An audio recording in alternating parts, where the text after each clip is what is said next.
Solapur news 24 मध्ये आपलं स्वागत आहे। आजच्या प्रमुख बातम्यांवर एक नजर टाकूया। बार्शी तालुक्यातील खामगाव परिसरात शुक्रवारी दुपारी एक भीषण दुर्घटना घडली। मित्रांसोबत पोहण्यासाठी गेलेल्या 17 वर्षीय युवकाचा खाणीतील खोल पाण्यात बुडून मृत्यू झाला।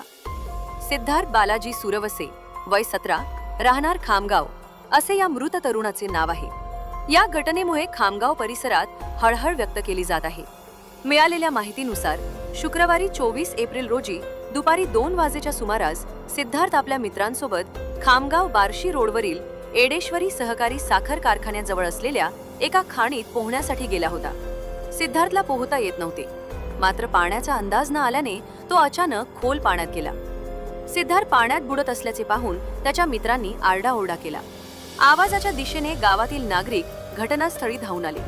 ग्रामस्थांच्या मदतीने सिद्धार्थला तातडीने पाण्याबाहेर काढण्यात आले, परंतु दुर्दैवाने तोपर्यंत उशीर झाला होता। या घटनेची खबर अभिजित योगीराज सुरवसे, वय 27, राहणार खामगाव यांनी पांगरी पोलीस ठाण्यात दिली आहे। घटनेची माहिती मिळताच पोलिसांनी घटनास्थळी धाव घेत पंचनामा केला।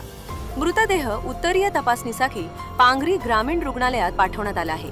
पांगरी पोलीस ठाण्यात या प्रकरणी आकस्मिक मृत्यूची नोंद करण्यात आली आहे। Police head constable Sanjay Satpute या प्रकरणाचा अधिक तपास करत आहेत।